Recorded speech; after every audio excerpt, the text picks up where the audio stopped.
Merci au Seigneur. Ça déjà. Alléluia. Sans moi, sans Dieu, je ne peux rien faire. Alors je vais demander à Jean-Luc et à Bébé d'abord de prier pour moi. Dieu donne la vie, à travers la parole de Dieu, que tu vas nous annoncer ce matin, Dieu sur lui puisse parler de ta part, parce que tu vas donner la volonté dans son esprit. Prends soif de ta parole, Père. Prends soif d'être enseigné par toi, que tu par la grandeur, pour la puissance de Dieu. Béni Jolie qui puisse prêcher en toute liberté, Seigneur. Parle au cœur, enfant de ta parole, parle au cœur qui sont désespérés, parle au cœur qui sont lassés de la vie, qui t'appellent à toi. S'il te plaît, tu sais s'il y a parlé par ta parole. Par le Saint-Esprit précieux, merci.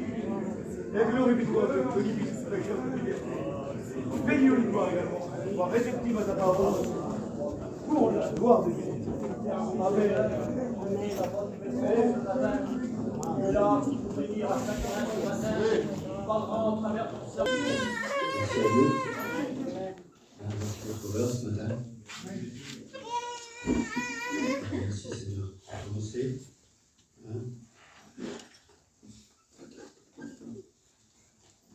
C'est pas trop facile.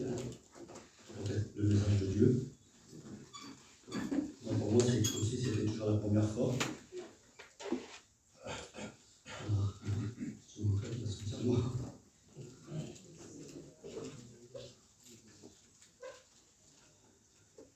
Voilà, c'est dans Juge,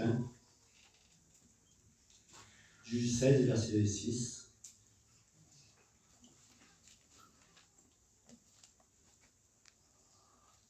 Dalila dit à son enfant, dis-moi, je te prie, d'où vient ta grande force, et avec quoi il faut te lier pour te donner.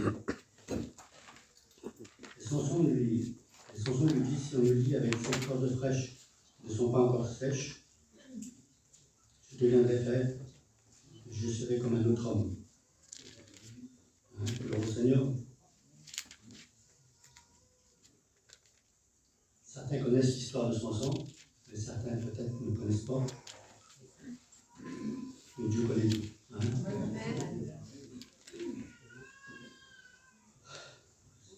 Merci Seigneur. Là, on va dans la parole de Dieu. On voit que Dalila veut savoir d'où vient la force à Samson. Elle veut savoir, elle est curieuse et Dalila nous représente le monde et Samson, c'est un homme de Dieu, un homme fort, un homme très fort, on va dire. Et Samson était consacré à l'Éternel. Samson, il avait un secret qu'il ne devait pas dévoiler à personne. À personne. C'était entre lui et Dieu, ça. Des fois, il y a des secrets dans les cœurs que Dieu connaît, puis on parle avec Dieu. On n'a rien à personne. Dieu, lui, Samson, c'était son secret, ça. Entre lui et Dieu. Et la force qu'il y avait en lui, c'était Dieu qui l'a connu. Sans la force, Samson n'était rien. Sans la force de Dieu, Samson n'était rien du tout. Il était quand même un homme comme tout le monde, comme moi, comme tout le monde. Mais il avait la force de Dieu en lui.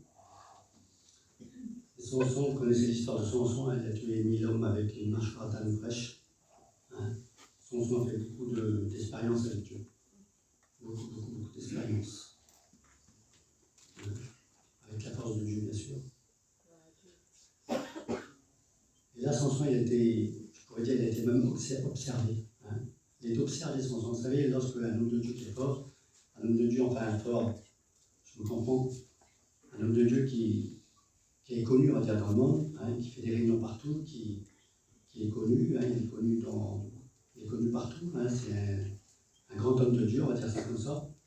Eh bien, il est observé. Il est observé par qui alors? Eh bien, il est observé par l'ennemi. Parce que vous savez, si on ne fait pas grand-chose pour Dieu, on fait de temps en temps, on travaille de temps en temps, on ne fait pas grand-chose, eh bien, on n'est pas trop observé par le diable. L'ennemi, de temps en temps, il nous laisse tranquille, bien qu'il nous embête un peu, mais bon, mais c'est pas pareil, quoi. Mais Samson est observé par l'ennemi.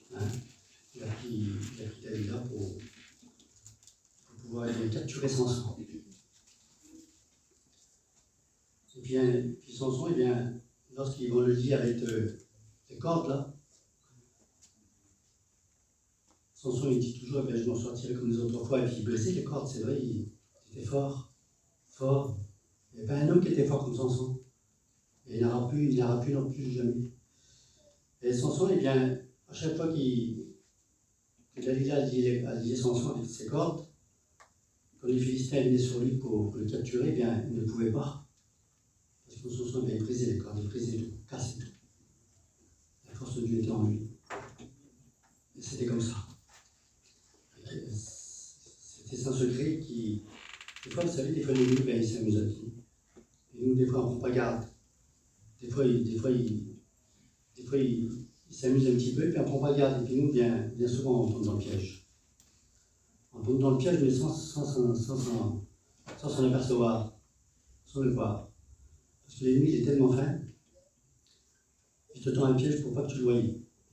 Pour pas que tu ne t'en aperçois, parce que si tu t'en aperçois, bien sûr que tu vas faire attention, tu vas éviter le piège. Mais lui, il fait tout pour pas que tu t'en aperçois. Et il a tout fait pour Samson qui s'en est pas aperçu. Il a tendu ces pièges-là. Et puis après, on le voit un peu plus bas. Hein. Dalila va en avoir marre, elle va dire, tu te joues avec moi, tu dis que des mensonges. Tu ne veux pas me dire où tu viens ta grande force. Samson avait 7 tresses, les 7 tresses, il représente les 7 chandeliers de cette église. Samson, c'était un homme consacré à l'Éternel. Samson c'était Samson. Hein? C'était pas moi, c'était Samson. C'était l'homme de Dieu, l'homme fort. Et puis vous savez, à la force de jouer comme ça, comme on dit des fois, hein, à force de jouer avec le feu, on se brûle, on finit par se brûler. Et c'est ce qui est arrivé à cet homme-là.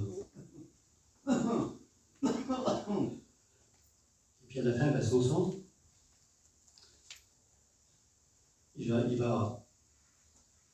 savez, Dalila va tellement l'endormir, elle va le prendre fin, vous comprenez? Lorsqu'on va vers quelqu'un, on essaie de le prendre fin pour essayer de l'avoir. On va pas venir avec des cris, puis des grandes choses comme ça, on va le prendre très fin. Et nous, il est très fin. Et puis, on ne va même pas arriver, il ne fait même pas de bruit. Il ne fait pas de bruit du tout. Et puis là, elle va l'endormir sur ses genoux. C'est la parole de Dieu. Et puis là, il va commencer à dévoiler son secret. Il va dire que sa force, elle était dans ses cheveux, dans ses tresses. Et puis là, elle a compris ce qu'il fallait faire pour enlever cette force-là. Elle a compris ce qu'il fallait faire lorsqu'on s'amuse avec l'ennemi, et après, il sait qu'est-ce qu'il faut faire, lui, pour essayer de t'avoir, pour te mettre en cage, pour te briser, pour t'enterrer, pour te tuer, quoi. Et puis là, elle va le prendre, et puis elle va l'endormir, puis lui va dévoiler son secret, puis elle va couper ses tresses. Et comme elle va couper ses tresses, elle va le lier, bien sûr, avec. Hein. Elle va le lier, on va bien l'attacher. Et là, elle va appeler les Philistins. Et les Philistins, ils vont venir. Et comme ils viennent, les Philistins, elle va dire, Samson, les Philistins sont sur toi. Et lui, qu'est-ce qu'il dit? Je m'en sortirai comme les autres fois. Mais il ne savait pas que l'Éternel s'avait retiré de lui. Il ne savait pas ça. Et comme il a essayé de s'emparer des cordes, de se délivrer, eh bien, il n'a pas pu. Il n'a pas pu. Des fois, tu essayes, mais tu ne peux pas. Tu essayes, mais... Des fois, tu essayes, mais tu ne peux pas. Et là, vous savez ce qu'ils vont faire? Eh bien, ils vont le prendre, et puis, la première des choses, qu'est-ce qu'ils vont faire à Samson? Ils vont lui crever les yeux. Ils vont lui crever les yeux. Auparavant, tu voyais clair dans les choses de Dieu. Tu voyais les lumières, tu discernais, tu comprenais. Tu voyais au loin. Tu comprennent. Parce que Jésus dit dans sa parole, et, je ne sais pas, c'était dit dans les choses de Dieu, quoi.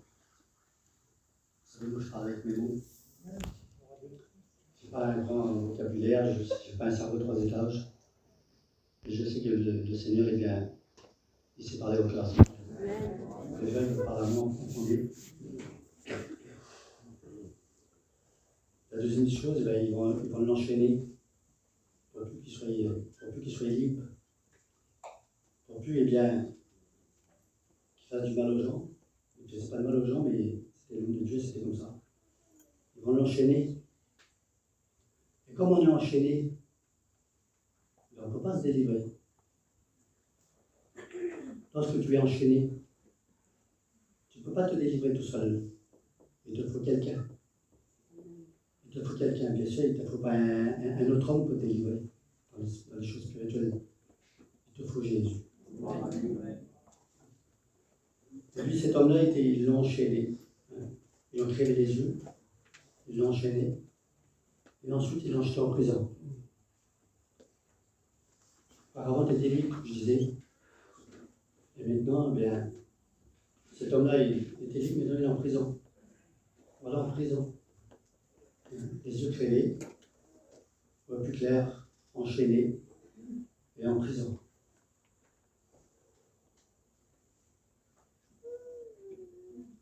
Et voilà, en prison. Comment faire? J'étais un homme de Dieu, j'étais là, j'étais fort, je témoignais autour de moi, je faisais ce qu'il fallait faire dans les choses de Dieu, j'obéissais à la parole de Dieu. J'étais bien dans mon cœur, j'étais heureux. Et aujourd'hui, me voilà désespéré, plus d'espoir pour moi. Me voilà, je vois plus clair, je vois plus l'œuvre de Dieu. Je suis enchaîné. Et ensuite, je suis en prison. C'est pas terrible pour moi, ça. C'est pas terrible. Pour un homme du monde, eh bien, c'est pas ce que c'est, il ne peut pas comprendre ça. Celui, il est déjà enchaîné, il est déjà aveuglé, il est déjà en prison et puis il ne sait pas. Mais lorsqu'un homme de Dieu qui a été éclairé connaît ces choses-là, pour lui, bien, ça le brise, son cœur, il est en miettes. Vous comprenez? C'est plus la même chose, là, c'est plus pareil parce qu'on a connu ces choses-là. Et là, la quatrième chose, eh bien, il va tourner la meule à grain. Hein? Il va tourner la meule à grain. Il va tourner la meule dans la prison. Il va tourner en rond. Tourner en rond, c'est quoi faire. Aveuglé, enchaîné, en prison, tourne la meule à grain. Peut-être ton cas, je ne sais pas. Peut-être le cas de quelqu'un. Tu tournes la meule à grain. Tu es en prison. On est bien malheureux comme ça. Vous ne comprenez pas? On est malheureux pour un enfant de Dieu. On est très malheureux, je pourrais dire. Comme je disais, eh bien, un homme du monde, lui, il ne sait pas ce que c'est. Les choses de Dieu, il ne connaît pas. Alors, comme tu ne connais pas, bon, voilà, c'est rien. C'est grave, mais c'est rien pour lui, parce que moi, je ne connais pas, je suis un homme du monde. Je ne connais pas les choses de Dieu, pour moi, c'est rien. Je ne connais pas les réunions, je ne connais pas les cantiques, les prédications, je ne connais rien de tout ça. Je suis un homme du monde, je fais les choses du monde, je suis aveuglé, je suis enchaîné. Bon, pour moi, c'est... Voilà, je suis habitué, on va dire. Je suis habitué comme ça. Mais lorsqu'on a connu le Christ, lorsqu'il a touché notre cœur, lorsqu'on a passé par les eaux du baptême, et puis on comprend ces choses, on a été éclairé. Et on se trouve dans cet état-là. Comment on est? Comment tu es en toi? Est-ce que ça va? Est-ce que ça va bien? Est-ce que ton cœur est bien? Est-ce que ton âme est bien? Est-ce que ton esprit est bien disposé? Est-ce que tu es tranquille? Est-ce que tu dors tranquille? Est-ce que tu es apaisé dans les choses de Dieu?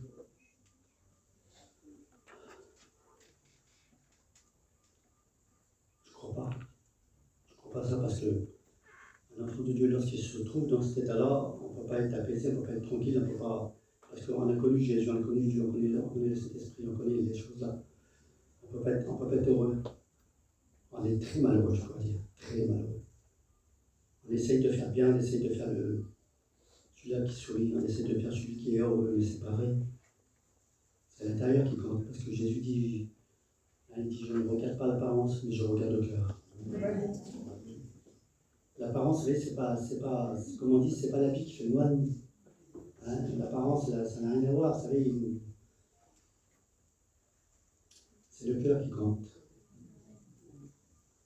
Et lorsque le cœur de Samson, je pense qu'il était en miettes. Parce que lui, il connaissait Dieu. Connaissait la puissance de Dieu. Un enfant de Dieu, un chrétien, qu'il soit un simple chrétien, pas besoin d'être serviteur, un simple chrétien, il connaît les choses de Dieu.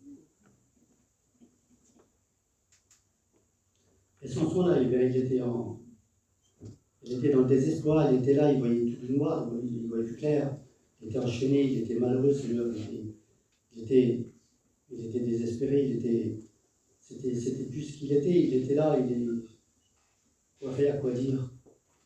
Mais ses pensées, ils étaient tournées toujours vers Dieu. Vous voyez? Et un petit peu plus loin, il va dire, Seigneur, donne-moi encore cette force-là. Redonne-moi cette force. Il va faire une prière à Dieu, vous comprenez? Parce que lorsqu'il fait cette prière à Dieu, pourquoi? Parce qu'il connaissait Dieu, il connaissait son Créateur. Il connaît. Alors il va dire, Seigneur, donne-moi cette force cette fois. Et là, l'Éternel va lui accorder cette force. Il va lui redonner. Et là, ces cheveux, dit la parole de Dieu, ils vont le repousser. Ils vont droite. Hein. Ils vont repousser. La force revient en lui, ça y est. La force de Dieu revient en son sang. Et puis là, comme vous connaissez la suite, hein, Dalila va guider entre les deux pylônes. Il va se mettre entre les deux pylônes, puis il va dire à l'Éternel, laisse-moi mourir avec mes ennemis. Et là, il va écrouler tout ça, et puis maintenant, c'est Dieu qui voit son sang. Ça regarde Dieu et son sang, ça. On ne peut pas dire que son sang est perdu, on ne peut pas dire que son sang est sauvé, mais ça regarde que Dieu.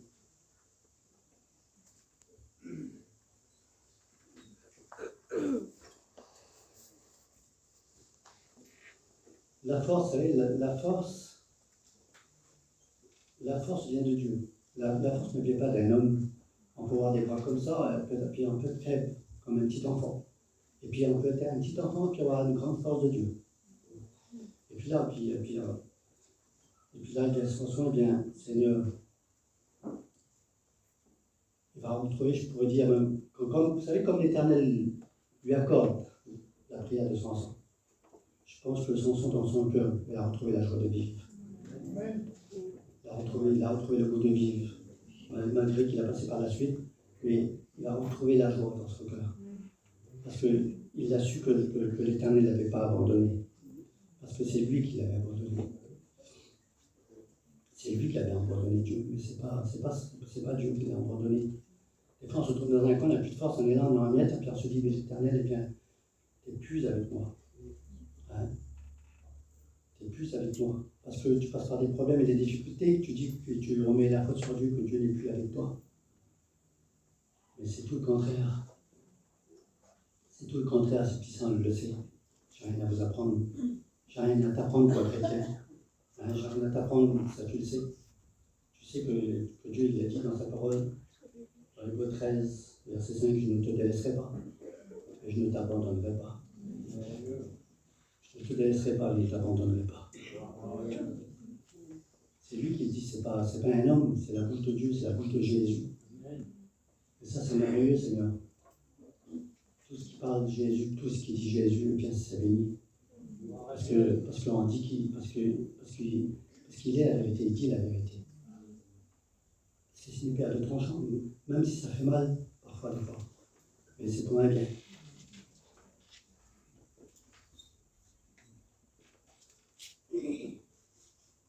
Et puis vous savez, il y a un verset aussi qui dit la parole de Dieu. Hein. C'est dans 1 Samuel 17 et verset 37. David dit encore, l'Éternel qui m'a délivré de la patte de l'ours, de la griffe du lion et de la patte de l'ours, me délivrera aussi de ce Philistin. Lui aussi, c'était un homme de Dieu, David. Lui, il l'a dit, mais c'était vrai. Lui, il l'a dit dans son cœur, David. Il l'a dit, mais c'était vrai. Vous comprenez ça? Dans son cœur, c'était comme ça. Hein? L'Éternel qui va les livrer de la griffe du lion, de la patte de l'os, me délivrera aussi de ce Philistin. Et il a dit, et c'était vrai comme ça. C'était un homme vrai, c'était un homme de Dieu, David. C'était un berger. C'était un berger, David. Hein? Mais c'était un homme de Dieu. Et puis David, vous savez, lorsque Goliath il vient pour insulter l'armée d'Israël, et Saül va lui faire mettre une armure sur David. Une armure qu'il n'était pas habitué avec. Il ne pouvait pas marcher avec. Il l'a mis, il a essayé de marcher avec, il n'a pas pu. Il n'a pas pu marcher avec. Parce que lui, il n'a jamais été habitué comme ça.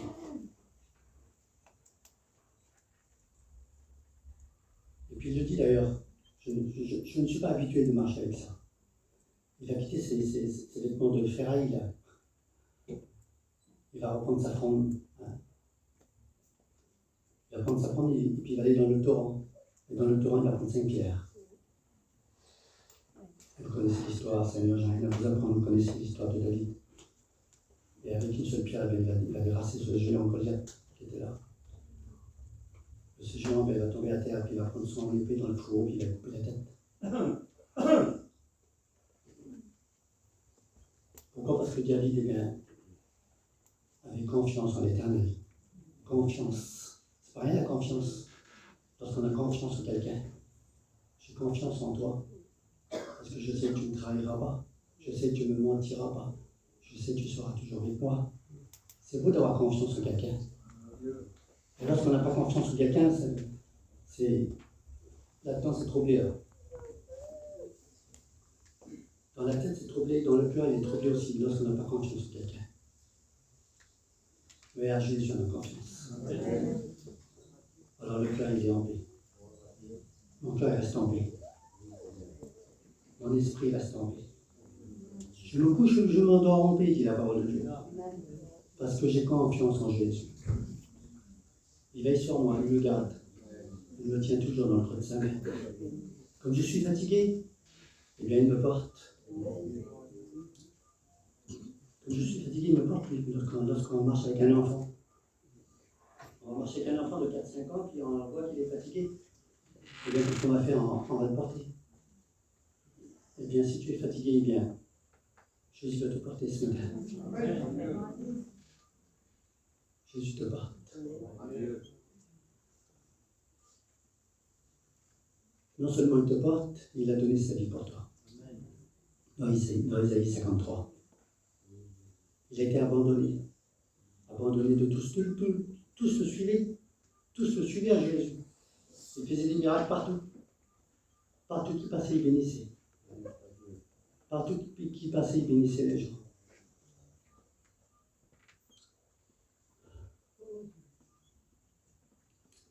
Les gens qui étaient malades, il les bénissait. Gloire à Dieu. Gloire à l'Éternel.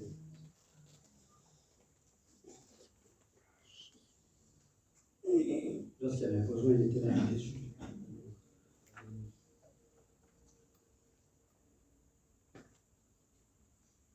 Lorsqu'il y avait un besoin, il savait Jésus où aller. Il savait comment parler. C'est parce que c'était la parole. Lorsqu'il parlait, il ne parlait pas pour rien dire, Seigneur. Lorsqu'il se trouve dans le puits de Jacob, là, il y avait une femme qui était là. C'était pour une seule personne, Jésus fatigué du voyage, Jésus fatigué par la chaleur.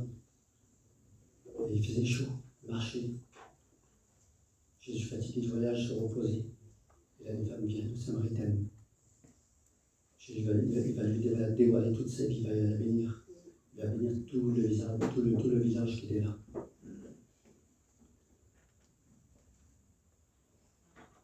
La femme qui était malade depuis 12 ans, Jésus va la guérir.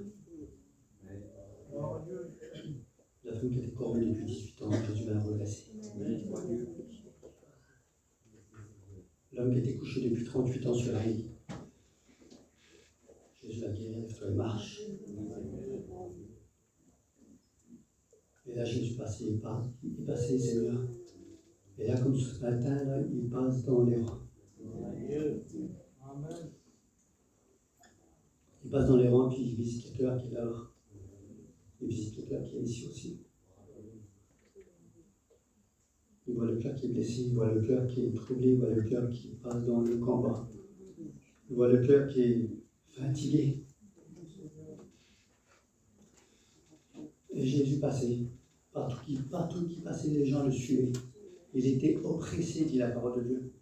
Il était oppressé par le monde qui le suivait. Il était oppressé.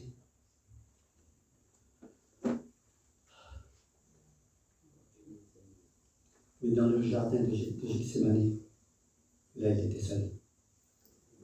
Là, il était seul, plus personne ne le suivait. Même Pierre l'avait renié. Je ne connais pas cet homme, disait Pierre. C'était un disciple du Seigneur pourtant. La femme me dit, je connais cet homme, il est avec Jésus. C'était un Galiléen. Et lui va dire, je ne connais pas cet homme. Et là, le Seigneur va le regarder, Pierre, avec un regard d'amour. Jésus se trouva seul dans les derniers moments. Dans le jardin de Gethsémani, tellement qu'il priait, sa sueur devient comme des grumeaux de sang qui tombaient à terre. C'était à cause de la souffrance de nous. C'était à cause de nous, à cause de toi qui est à cause de moi. Et puis là, vous savez, comme je disais, tout le monde le suivait, tout le monde le suivait, il bénissait les gens, tout le monde le suivait. Et dans ces derniers moments, plus personne ne le suivait. Plus personne ne le suivait, c'était fini. Tout le monde rentrait chez eux, tout le monde se cachait, parce que là, il y avait un danger qui se passait. Il y avait un murmure qui se passait. Parce que les gens entendaient qu'ils allaient prendre le Seigneur et qu'ils allaient le mettre sur une croix. Et les gens qui étaient là, ils avaient entendu ça bien. La peur les avait envahis. La peur les avait envahis, alors les gens, ils ont arrêté de suivre le Seigneur. Ils ont arrêté de suivre Jésus. Pourquoi tu as arrêté de suivre Jésus? Tu as peur de quoi? De quoi tu as peur? N'aie pas peur de dire Jésus, n'aie pas peur, c'est moi. N'ayez pas peur, c'est moi. Pourquoi tu as peur? Pourquoi tu t'es arrêté de suivre le Seigneur? Au dernier moment, comme je disais, le Seigneur se retrouvera seul. Le Seigneur se trouve seul face à la mort, face à l'ennemi, face à la grande difficulté, face au plus grand combat du monde. C'est lui qui l'a gagné aussi. C'est lui qui l'a remporté.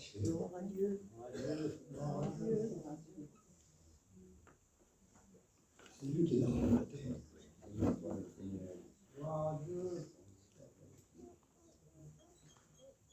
Il n'a pas reculé devant la mort. Il n'a pas reculé devant l'ennemi. C'est lui qui l'a remporté. Il l'a remporté pour toi, pour que tu puisses vivre. On lui a mis une couronne d'épines pour que nous ayons bien la couronne de vie.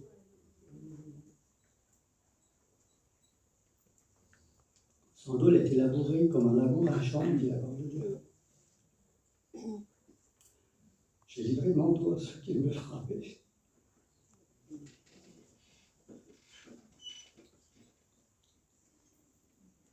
J'ai livré mon dos à ceux qui me frappaient, dit Jésus. Tout ça pour que nous ayons la guérison. Son corps a été meurtri.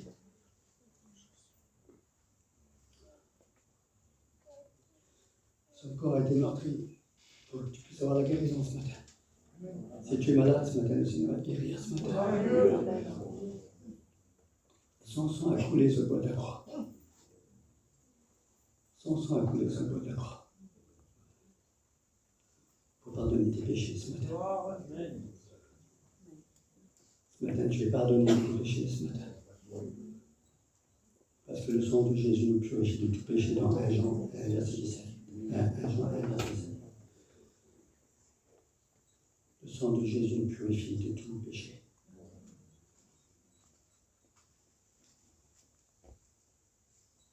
Jésus, on croit, en train d'agonir pendant 6 heures de temps.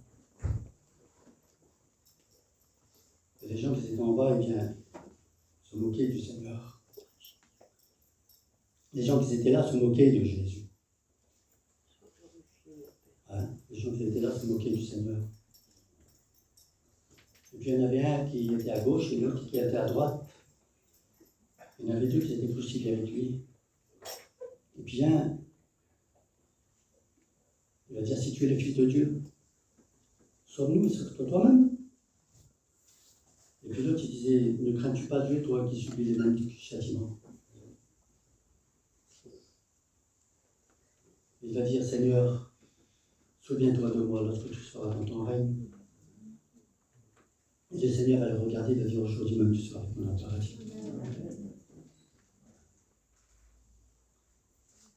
On n'a pas mis le Seigneur, vous savez, sur une croix. Le Seigneur s'est pas mis sur une croix comme ça, comme par hasard, parce que c'était comme ça. Parce que il n'y a pas de religion, parce que c'était religieux. Non, c'était pas ça.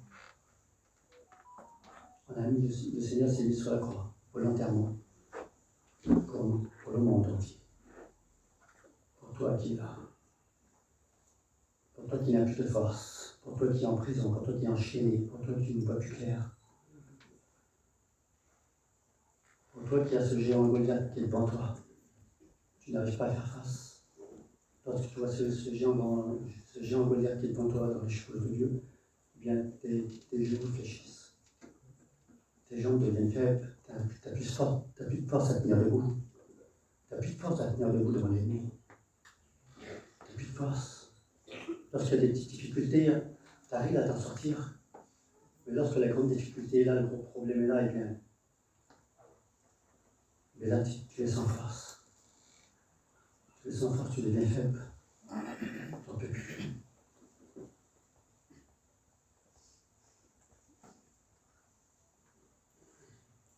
Il y avait des disciples au milieu dans une barque au milieu de la mer. Ils étaient là, eux. Ils étaient là. Ils connaissaient la difficulté, ils arrivaient toujours à s'en sortir, bien ou mal. Mais là, il y avait une grosse tempête qui était là, ils n'arrivaient plus à faire face. Comment faire pour faire face? Tu ne peux pas faire face. Il te faut Jésus, tu comprends ça? Tu ne peux pas faire face, on ne peut pas. On ne peut pas. C'est impossible, on ne peut pas faire face. Il nous faut Jésus ce matin. Et lorsqu'ils, ces disciples étaient là, et puis ils commençaient à périr, eux. Et puis le Seigneur, il était resté sur la terre, puis il va au-devant d'eux. Il va au-devant de toi ce matin. Il va au-devant d'eux.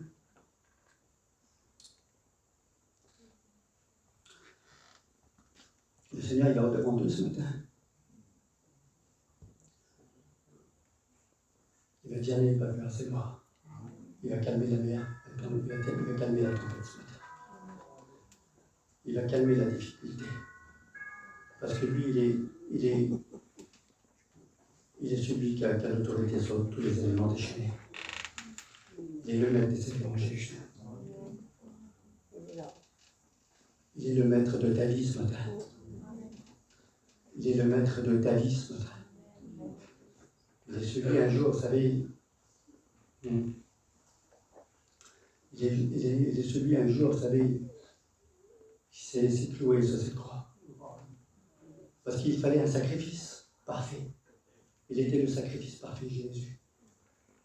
Dans le Saint-Testament, on offrait des sacrifices à l'Éternel. Il fallait recommencer tous les années, c'était comme ça, pour que le péché soit couvert. Et tous les années, il fallait recommencer. Et qui enverrai-je, va dire Dieu. Et Jésus va lui répondre bien, envoie-moi, Père.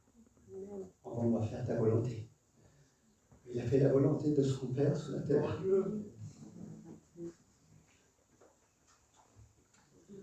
Malgré les difficultés, Seigneur, malgré les incompréhensions qu'elle a dû subir, malgré les épreuves qu'il a dû avoir dans sa vie, Jésus, malgré les difficultés, Seigneur, il a fait face à l'ennemi.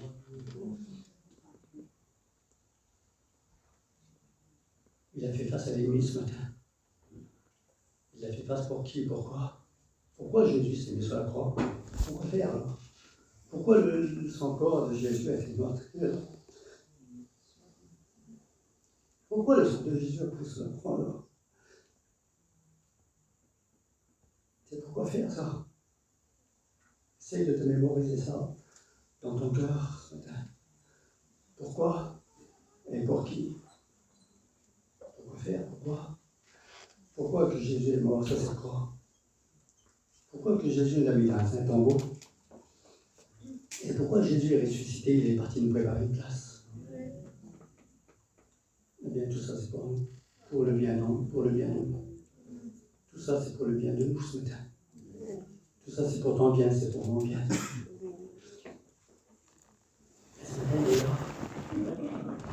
Toi, tu ne sais pas, toi, tu ne le vois pas. Tu ne vois pas Jésus qui a été les yeux. Mais lui, il te voit ce matin. Et ce matin, il passe dans l'héros. Dans Isaïe 66, verset 2, il dit je porterai mes regards à celui qui est fatigué. Je vais le regard sur celui qui est fatigué. Sur celui qui souffre et qui est fatigué. Des fois, on souffre, on est fatigué, puis on est là, puis on ne se dit rien. On ne se dit rien. On est là, puis on s'assoit, puis on écoute la parole de Dieu. Ton cœur est en net ce matin. Notre cœur est en net ce matin. Et puis, nous savons la vie que nous avons. Tu sais la vie que tu as. Moi, je ne connais pas la vie que tu as. Mais toi, tu sais la vie que tu as. Tu n'as pas une vie facile. Tu as une vie difficile. Une vie compliquée. Une vie dure à gérer, dur à faire face. C'est dur, c'est pas facile. Mais il y a quelqu'un qui comprend tout ça. Qui va te comprendre mieux que Jésus ce matin? Personne. Personne ne te comprend mieux que le Seigneur. Personne ne comprend mieux que le Seigneur. Parce que le Seigneur connaît les gens. Et vous savez, le Seigneur il se mettait à la diaposation des gens. Le Seigneur se mettait à la portée de tout le monde ce matin. Il se met à la portée de tout le monde ce matin. Il se met à la portée du vieillard, comme il se met à la portée d'un enfant. Vous comprenez ça? Parce que c'est Jésus. Comme je disais tout à l'heure, un grand homme de Dieu, eh bien, il est connu dans le monde entier. Il est connu là-bas, tout partout. On appelle pour aller prêcher là-bas, on appelle pour aller là-bas, puis on appelle partout. Il est appelé partout. Mais il ne prend pas garde. Il est observé. Je ne sais pas pourquoi je dis ça ce matin, j'en sais rien. Seigneur. Des fois, on est observé par l'ennemi, Seigneur. On est observé par l'ennemi, puis l'ennemi essaie. Il regarde, et puis il attend. Il attend que tu fasses moi un faux pas. Il attend que tu fasses quelque chose qui va pas.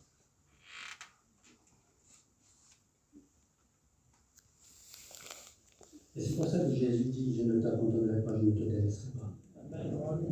Malgré que Samson avait tombé plus bas. Samson, l'homme de Dieu, l'homme fort, avait tombé bas. Tu étais fort auparavant.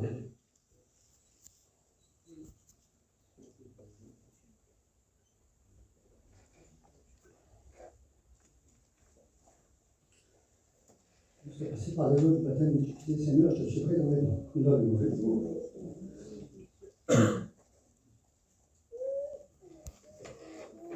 as fait du chemin avec le Seigneur. Tu as eu du zèle, tu étais rempli de feu, tu étais rempli de force.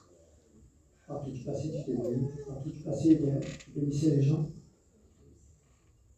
Puis avec les difficultés de la vie, eh bien, tu t'es affaibli un petit peu. Tu t'es ralenti un petit peu.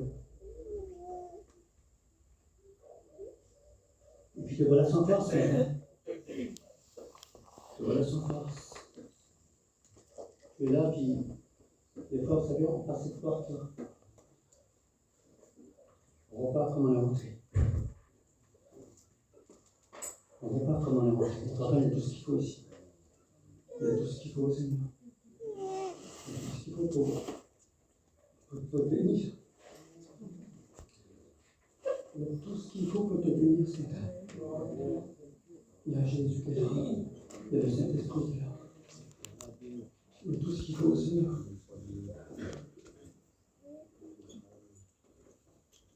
Jésus connaît ton cœur ce matin.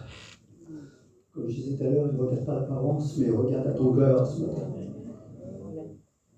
Il connaît ton cœur mieux que tu te connais.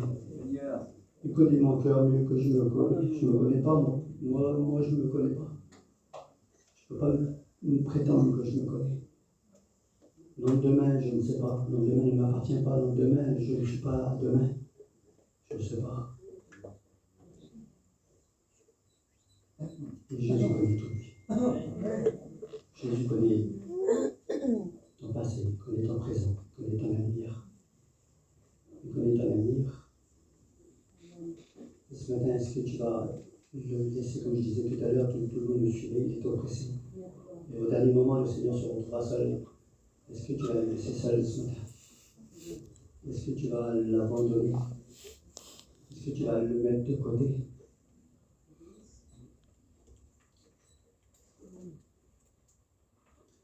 Est-ce que tu vas me mettre de côté, Jésus? Est-ce que tu vas dire dans ton cœur, eh bien, Seigneur, je ne peux pas. Seigneur, je ne peux pas te suivre. Parce que vous savez, de suivre Jésus, comment je pourrais dire ça, Seigneur? Pour pas être maladroit. Pour suivre Jésus de près, il faut être quelqu'un. Ça, je veux dire. Il faut être quelqu'un. On est quelqu'un dans le monde. Vous savez, dans le monde, il y a des gens qui étaient quelqu'un dans le monde. C'est pas marcher sur les pieds. Si c'est pas marcher sur les pieds facilement, est-ce que tu peux être quelqu'un avec Jésus? Est-ce que tu ne te laisses pas marcher par l'égoïsme? Est-ce que tu veux prendre le Seigneur dans tes bras ce matin? Je veux t'aimer.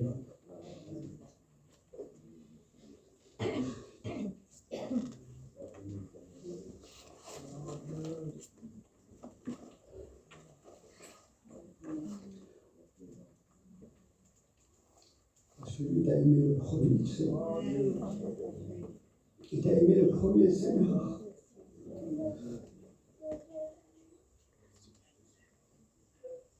Il t'a aimé le premier ce matin. Il nous a aimé le premier. Et il a donné sa vie pour nous.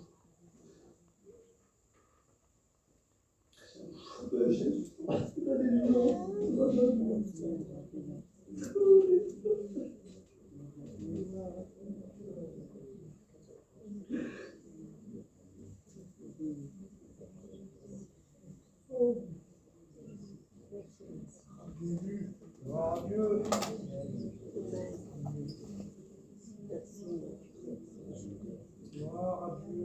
Parce qu'il t'aime, le Seigneur. Ne dis pas c'est toujours pour les autres. Non, ne dis pas c'est toujours pour eux.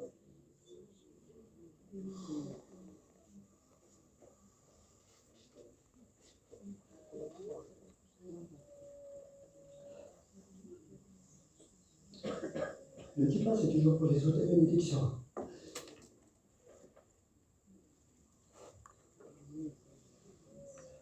Ne dis pas c'est toujours pour les autres et j'ai aimé pour moi.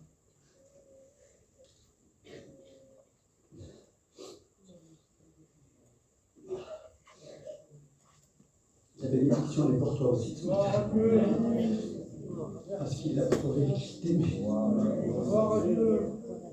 Il n'y a pas de plus grand amour que de donner sa vie pour ses amis. Et lui, il l'a fait. Et lui, il l'a fait. Il l'a fait, Jésus. Il l'a prouvé sur un jour pour toi ce matin.